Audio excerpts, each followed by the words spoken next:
Et justement, on en vient à cette réserve stratégique de Bitcoin. Alors, comment on peut faire, nous, en France, si on veut créer une réserve stratégique de Bitcoin, pardon? Quels sont les conseils que tu pourrais donner au gouvernement avec nos 3 000 milliards de dettes? Bon, après, tu me diras, les États-Unis, ils en ont 21 milliards. Non, combien? 21 000 milliards? 36. 36 000 milliards? Ça ne Ouais. les empêche pas de vouloir faire une réserve stratégique de Bitcoin. Ouais, et puis je pense qu'il faut imprimer plus de dettes pour en acheter, mais bah, ça, c'est une des possibilités, en fait, c'est d'imprimer plus de dettes, d'argent pour, enfin, de créer des obligations tout simplement et d'acheter du Bitcoin avec ça. Un peu une méthode à la micro-stratégie, mais pour un État. Mais le processus de faire ça serait quand même assez complexe parce qu'il faut que ce soit approuvé par le but, enfin, dans le budget des finances, quoi. Donc ça demande un vote des députés, une confirmation du Sénat. Et enfin, il faut que ce soit bien Ouais. fait Là, et que ce soit accepté par tout le monde, quoi. on est plutôt en mode remonter la flat tax à 33%, considérer les Ouais. cryptos comme étant dans l'impôt sur la fortune immobilière comme des capitaux qui bougent pas. On est sur on est sur une bonne tendance là. Et Ouais, ben on part justement, sur ça un terrain pourrait, glissant par contre là. C'est vrai que ouais. Mais ça pourrait être une manière intéressante d'accumuler du BTC. Donc, je le mentionne, je crois que vers la fin de l'article, parce que c'est vraiment juste un truc comme ça auquel j'ai pensé, ou tout simplement bah, la flat tax ou les taxes de manière générale, ou les gens qui pourraient payer dans des bars, dans des restaurants, peu importe où, en Bitcoin, pourraient demander à récupérer la TVA en Bitcoin. Et donc se créer une réserve à partir de ça. Donc, comme au Salvador, maintenant c'est plus le cas, mais le Salvador a accepté les paiements en BTC pour payer les taxes des citoyens, tout simplement. Et donc, constituer aussi une partie de sa réserve grâce à ça. Donc, il y a Ah plusieurs bah autres tiens, moyens. ouais bah justement si on déroule sur les moyens, je vois d'ailleurs dans le chat qu'il y a quelqu'un qui dit avoir bossé chez EDF à l'époque, Ouais. qu'on pourra en discuter. Bah, EDF, pour ceux qui connaissent, c'est Sébastien Gouspillou, qui est un mineur français qui est pas mal connu pour ce qu'il a fait en République démocratique du Congo, dans le parc des Virunga, qui a installé une ferme de minage sur une centrale et qui a permis au parc de faire plus de profit pour pouvoir prendre soin tout simplement du parc et lutter contre le braconnage, sachant que c'est un pays aussi qui est très touché par la guerre. Je crois qu'ils sont en guerre civile depuis plusieurs années. Et donc, je l'ai contacté et il m'a donné quelques insights sur ce qui s'est passé avec EDF, même s'il en avait parlé déjà plusieurs fois, notamment à Surfin ou dans des vidéos, où en fait il s'est rapproché d'EDF, a essayé de faire un partenariat avec eux pour pouvoir miner du Bitcoin. Et selon lui, ça a été refusé plus par, enfin, pour des raisons idéologiques, où tout simplement ils ont refusé, enfin EDF a refusé Bitcoin juste parce que c'est du Bitcoin. Et donc De toute façon, résultat, il l'avait vas-y. clairement dit, hein, je crois, parce qu'ils ont monté quand même une structure EDF qui s'appelle Exaion, qui est Ouais. spécialisée dans tout ce qui est création de nœuds, dans tout ce qui est cloud aussi, etc. Et ils l'ont annoncé dès le début qu'ils ne voulaient pas se mettre sur Bitcoin parce que considéré comme étant trop polluant, entre guillemets, et qu'ils privilégiaient des solutions en proof of stake plutôt qu'en proof of work. Oui, Donc ça, il l'avait clairement dit. Après, est-ce que ça changera un jour? Peut-être. bah, c'est un peu stupide parce que le proof of stake, en fait, ça consomme rien. Et justement, l'intérêt du minage de Bitcoin, c'est que ça consomme de l'énergie. Mais c'est un peu tout ce mouvement anti-nucléaire, anti-consommation d'énergie, où depuis plusieurs années, on tend comment dire, à démocratiser le fait que l'énergie est rare et donc il faut moins en consommer, alors que quand on regarde les pays qui se développent le plus, c'est ceux qui consomment le plus d'énergie. Mais en fait, consommer de l'énergie, ça ne veut pas forcément dire polluer. Ça dépend juste de quelle énergie, comment est-ce que vous la créez, comment vous l'acheminez, comment vous la consommez. Ça dépend de plein de choses. Et donc, pour le minage, une grosse partie des énergies utilisées par le minage, c'est des énergies vertes, donc renouvelables. Je crois qu'on a environ 54% selon les dernières estimations que j'ai vues. Et ensuite, parmi les 46% qui restent, forcément, il y a des énergies fossiles. Il y a aussi des énergies bas carbone comme du pétrole, pas du pétrole, mais du gaz naturel, du nucléaire, etc. Et il y a aussi beaucoup de gaspillage, en fait. Tout ce qui est méthane issu des déchetteries, par exemple, ou il y a une ferme aussi en Irlande qui mine du Bitcoin via le méthane rejeté par les excréments de vaches. Donc c'est un sujet très intéressant. Et Ça donc arrive voilà, en en fait, France, d'ailleurs. ouais. Bah, en fait, ça se développe partout. En fait, le méthane, c'est de l'énergie. Tous les gaz qu'on rejette, c'est de l'énergie. Donc, on peut en fait le retransformer pour en faire de l'électricité. Et le minage de Bitcoin est la seule, voire enfin la meilleure, voire même la seule industrie qui peut se permettre de faire ça. Et en fait, donc développer le minage de Bitcoin sur le réseau électrique, ça permet plusieurs choses. Ça permet notamment de rendre la centrale électrique plus profitable, donc de mieux monétiser l'énergie qu'elle dépense, mais aussi de renforcer son infrastructure électrique, parce que ça permet d'augmenter la consommation d'électricité sur le long terme, et donc d'avoir une consommation stable. Donc pour ceux qui connaissent un petit peu, on a une consommation électrique qui est plus élevée le matin et plus élevée le soir, donc on a un creux dans la journée et au milieu de la nuit. Et ben en fait, ça c'est un gros problème parce que dans la nuit, on va, vu qu'on n'a pas de soleil, on va pas puiser dans les panneaux solaires, donc il faut puiser dans une autre énergie. Souvent, ça va être des énergies fossiles. Et donc il y a certains sites où vous pouvez voir en temps direct quelle énergie est utilisée en France selon l'heure de la journée. Donc quand c'est en creux, bah, on est quasiment full nucléaire et donc l'énergie coûte pas vraiment cher et il y a peu de CO2 qui sont rejetés. Mais quand c'est sur le matin ou la journée ou dans la soirée, et ben c'est là où on pollue le plus, où l'énergie coûte le plus cher parce qu'il y a beaucoup de demandes et parce que on consomme avec des énergies non renouvelables, fossiles. Et donc l'idée c'est de mettre du minage de Bitcoin, de consommer plus tout au long de la journée. Donc d'avoir une sorte de consommation stable, lisse.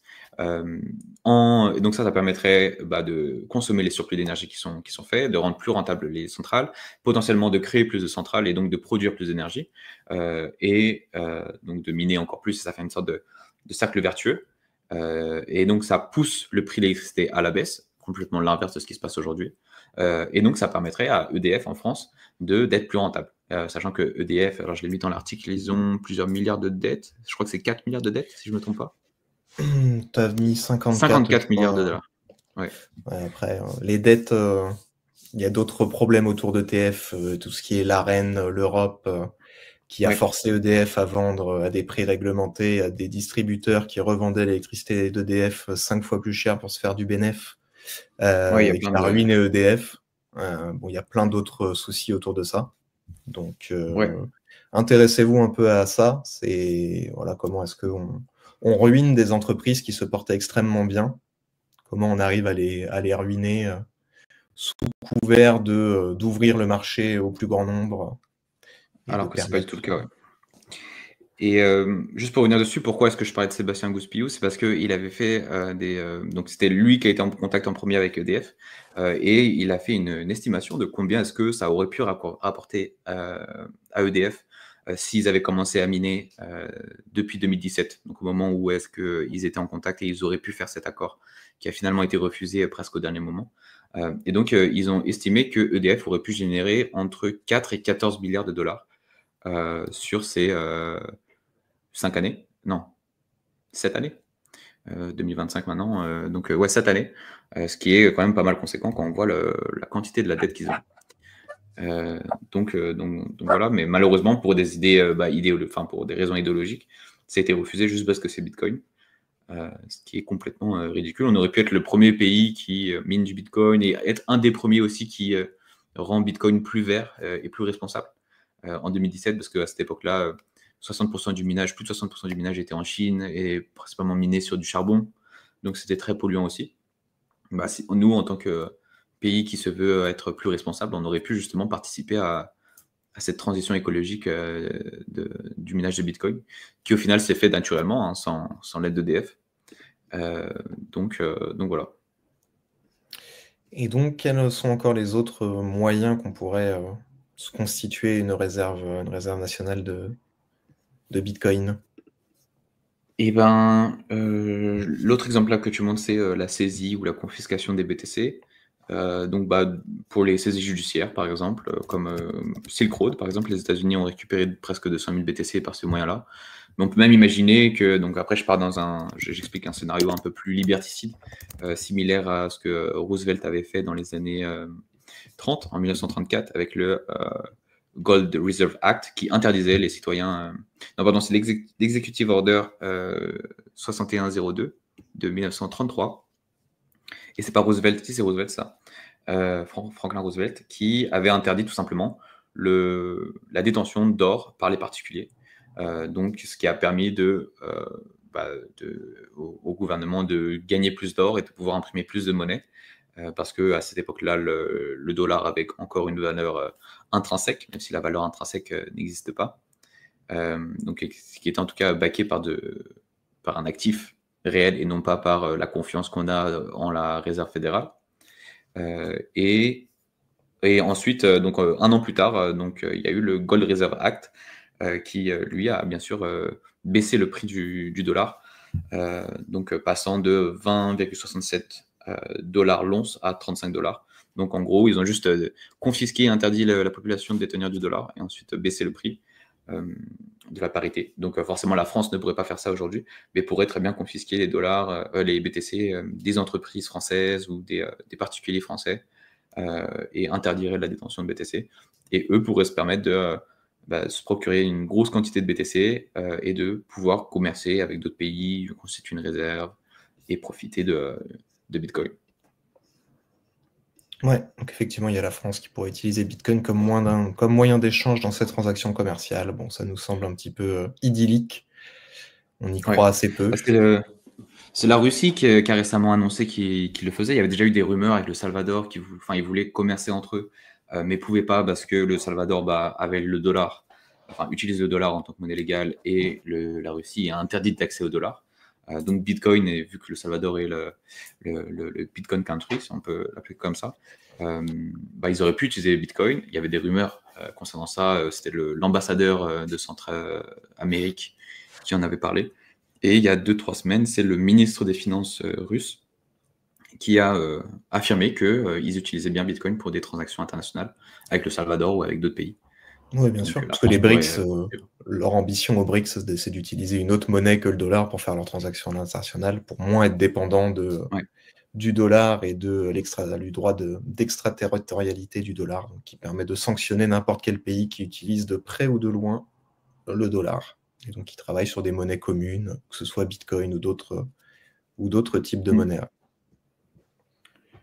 Et la dernière chose qu'on pourrait faire, comme les États-Unis, la France, ce serait potentiellement de vendre aussi une partie de l'or qu'on a, puisqu'en termes de top 10 des pays qui détiennent le plus d'or, on est 4e d'après Ocoffre. Donc les États-Unis, je crois que Cynthia Lummis proposait de vendre 20% de leur or, je crois, pour acheter du Bitcoin. La France pourrait en faire, bon nombre de pays pourraient en faire de même. Ouais, je pense pas que ça se fera, parce qu'on voit que même le Salvador, par exemple, cherche à augmenter ses quantités d'or. En fait, dans l'écosystème, j'ai l'impression qu'on est en train que les bitcoiners ou que les crypto-enthousiastes font une comparaison entre Bitcoin et l'or en disant Bitcoin est mieux que l'or, Bitcoin va remplacer l'or. Ce qui peut être le cas. Je pense que Bitcoin est mieux que l'or pour plein de raisons. Mais par contre, en tant que réserve de valeur, je pense que c'est deux valeurs qui sont très complémentaires. Une plus physique, une qui est numérique. Et je ne vois pas pourquoi est-ce qu'on ferait un remplacement de l'un par l'autre. Peut-être réduire une petite partie de la position en or parce que, par exemple, la France est très exposée à l'or. Donc, je ne sais pas, vendre 10%, 5% et le mettre en BTC pourrait aussi faire du sens. J'avais mis la quantité d'or qu'on avait dans l'article, en termes de dollars. C'était 2,5... 275 milliards d'euros. Donc, c'est assez conséquent. Si on met 10%, ça fait quand même 27 milliards. Ce qui est une petite somme, quoi. Mais qui ferait une bonne petite réserve, je pense. Plutôt pas mal. Bon, après, on rêve, je pense. Mais bon, il est pas interdit de rêver. Après, bon, pareil, est-ce que c'est une bonne idée de vendre de l'or pour acheter du Bitcoin? Bon, ça, j'en suis peut-être moins certain comme toi. Je pense que les deux se complètent plutôt bien.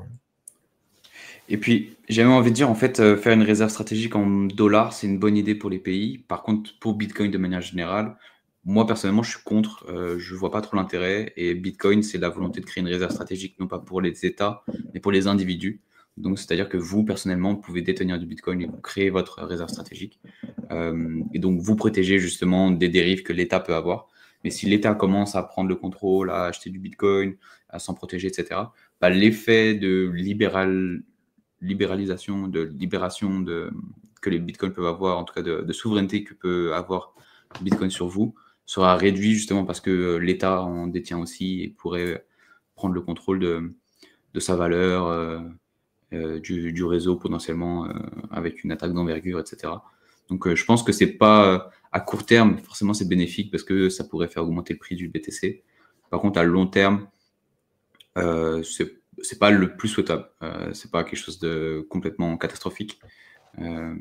Mais je pense qu'il faut pas soutenir ce genre d'initiative. Et que Bitcoin, c'est vraiment la volonté de séparer la monnaie de l'État. Justement parce qu'ils ont créé le système actuel, le système fiat actuel qui a plein de défauts. Ouais. Et puis après, il y avait la saisie aussi des bitcoins. On en a déjà saisi en France. Hein. On en a déjà saisi, alors sans faire la saisie voilà, arbitraire de tous les Français, de tous les particuliers. Il y a la saisie dans des cas d'affaires d'escroquerie, d'arnaque, de hack, de piratage, de vol, etc., qui pourraient être confisqués et plutôt que revendus aux enchères, conservés là-dessus. Donc on avait déjà revendu aux enchères en France des bitcoins. Je crois que c'était 5000 bitcoins en 2020, quelque chose comme ça, qui a été revendu pour 60 millions d'euros. Après, comme tu disais, il faudra un changement peut-être aussi, comme aux États-Unis, de loi. Parce qu'actuellement en France, je crois que tous les biens confisqués, tous les biens issus d'opérations criminelles ou autres doivent être revendus obligatoirement pour qu'on puisse rembourser ou que les personnes qui subissent des préjudices puissent avoir une compensation financière, etc. Donc, il faudrait réfléchir à voir de quelle manière est-ce que ça pourrait être envisagé de conserver des bitcoins ou d'en vendre une partie et d'en conserver une partie.